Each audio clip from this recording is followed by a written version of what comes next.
જૂનાગઢનો મેળો દર વખતે સંતોના કારણે ચર્ચામાં આવતો હોય છે, પરંતુ આ વખતે એક સંસારીના કારણે ખૂબ જ ચર્ચામાં આવ્યો છે.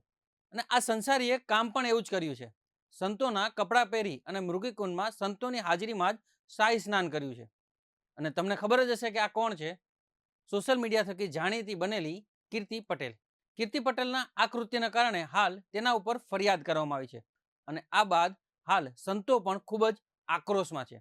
સંતોએ આકરી ટીકા કરતા કહ્યું કે સંતોને સ્નાન છે એ બંધ કરાવી દો અને સંસારીઓને સ્નાન કરવાની છૂટ આપો, એવી તંત્રને ટકોર કરતા તંત્રને આડે હાથ લીધું છે. અને તંત્રને આડે હાથ લેતા હાલ તંત્ર દ્વારા પણ પોલીસ ફરિયાદ કરી અને કીર્તિ પટેલ ઉપર આકરા પગલાં લેવામાં આવે છે. તો કોણ છે આ સંત અને હાલ કેમ એટલા આક્રોશમાં દેખાઈ રહ્યા છે, વિગતે જાણીએ આ અહેવાલમાં. નમસ્કાર, આપ જોઈ રહ્યા છો બેનિફિટ ન્યૂઝ અને હું છું મહેશ. બાપુ, આપનો પરિચય.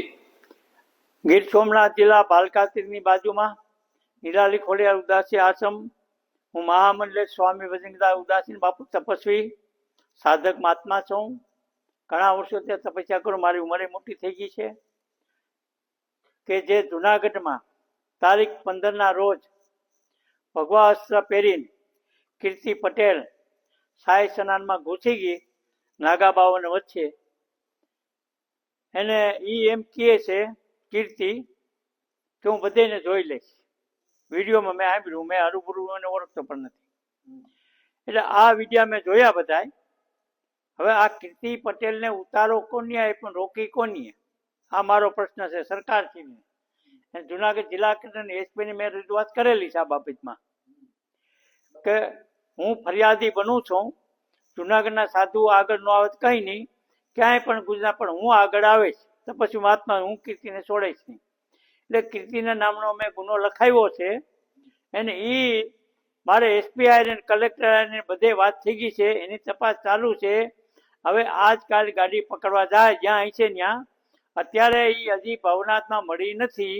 હવે મારી પાસે એવા રિપોર્ટ છે, પણ કદાચ આને અમદાવાદ કે સુરત જાય, ત્યાંથી પકડી આવશે, એની રિમાન્ડની માંગણી થાય, એને મારકૂટ થાય. મને ઓફિસર ઉપર ખાસ વિશ્વાસ છે.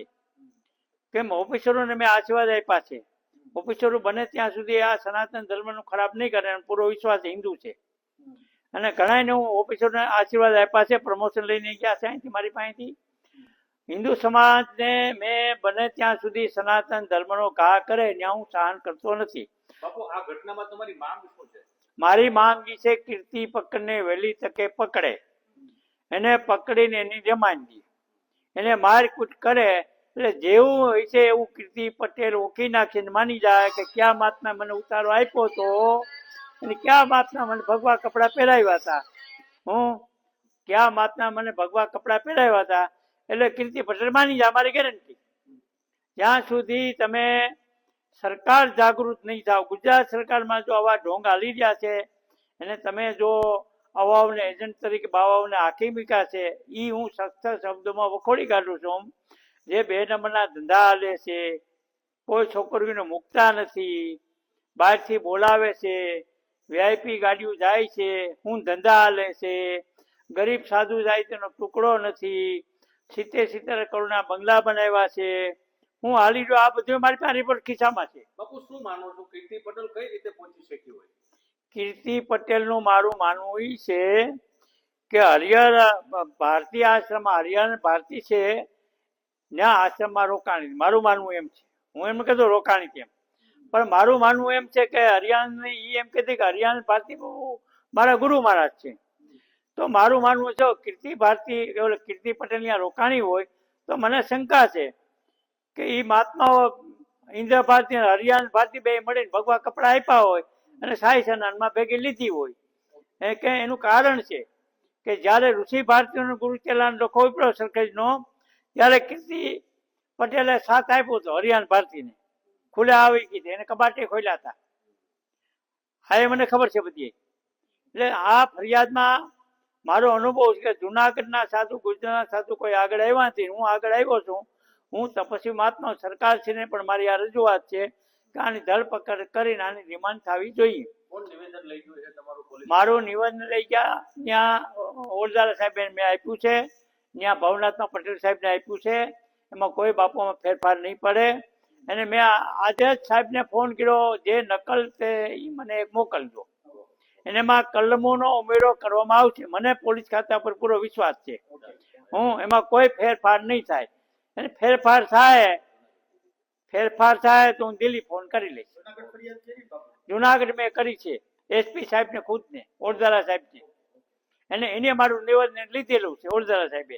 એને ઓરધારા સાહેબે મને ખાતરી આપી, મેં ફોન કર્યો છે કે સાહેબ ઓરધારા કે મારી ખાતરી બાપુ કીર્તિને હું ગમે એમ કરીને પૂરી દઈશ. આજ મારી એક માંગ છે, બીજું કોઈ માંગ આમાં નથી. આમાં કોઈ સાધુ પર હું કેસ કરવા માંગતો નથી. કીર્તિ પકડાય ને મારે ડિમાન્ડ થાય એટલે સાધુના નામ ખુલશે. આમાં કોઈ પણ, અને હિન્દુ ધર્મને હું એવી જાગૃત કરું બેનું દીકરીઓને, આ નવયુવાનો જેટલા હિન્દુના દીકરા આગળ આવો. આજ બેનું દીકરીઓના જે બળાત્કાર થાય છે ને પાછું બેનું હકેલાઈ જાય છે. આમાં વિદ્યાવાળા આગળ આવો. હું તમે ત્યાં વિદ્યાવાળા કરીને તમને સહકાર આપે. અમારી દીકરીઓના જે બળાત્કાર એ બંધ કરાવો. આજ અમે જોયું, અનુભવ કર્યો કે ભાજપ વાળા ગાડી નાખીને લઈ જાય છે.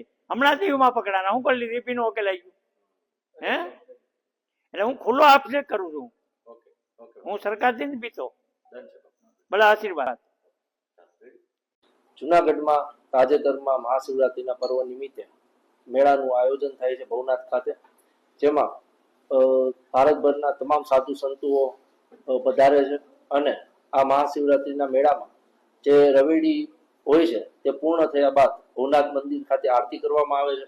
અને ત્યારબાદ ભવનાથ મંદિર ખાતે જે મૃગીકુંડ આવેલું છે તેમાં સાધુઓ સ્નાન કરતા હોય છે. આ સમય દરમિયાન સાધુનો વેશ ધારણ કરીને કીર્તિ પટેલ નામની જે વ્યક્તિ છે, જે સોશિયલ મીડિયામાં ખૂબ જ પ્રખ્યાત છે, તે વ્યક્તિ ત્યાં પ્રવેશે છે. અને ત્યાં ફરજ પરના હાજર અધિકારી જે હોય છે કે જે મોડ કરીને પીઆઈ, તેમની સાથે બીભત્સ વર્તન કરે છે. એટલે સમગ્ર બનાવ એ રીતે બને છે કે જે કીર્તિ પટેલ જે મહિલા છે તે સાધુના વેશમાં ત્યાં પ્રવેશે છે અને મૃગીકુંડમાં સ્નાન કરે છે, જેના કારણે પીઆઈ કે જે મોડ નામના અધિકારી અન્ય કોઈ બનાવ ના બને અને આ વિવાદ છે વધુ વણસે નહીં તે માટે તેઓને રોકે છે અને તેઓને સાઈડમાં લઈ જતા હોય છે. આ સમય દરમિયાન કીર્તિ પટેલ જે છે તે મહિલા અધિકારી સાથે ખરાબ વર્તન કરે છે, અશોભનીય વર્તન કરે છે અને તેઓને જાનથી મારી નાખવાની ધમકી આપે છે. જેના કારણોસર ભવનાથ પોલીસ સ્ટેશન ખાતે ફરજ રૂકાવટનો ગુનો દાખલ કરવામાં આવેલ છે. અને આ જ સમય દરમિયાન અન્ય પણ એક ફરિયાદ દાખલ કરવામાં આવેલી છે, જેની વિગત એવી છે કે મહામંડલેશ્વર સ્વામી બજરંગદાસ બાપુ કે જેઓએ સોશિયલ મીડિયામાં આ જે કીર્તિ પટેલ અને અન્ય વ્યક્તિઓ જે મૃગીકુંડમાં સ્નાન કરતા હોય છે તે બાબતનો વિડીયો જોતા તેઓની ધાર્મિક લાગણી અને આસ્થાને ઠેસ પહોંચેલ હોય, જેથી તેઓએ ભવનાથ પોલીસ સ્ટેશન ખાતે ફરિયાદ આપેલ છે. અને BNS ની કલમ 298, 299 અને 196 A અને B અંતર્ગત ફરિયાદ દાખલ કરવામાં આવે છે.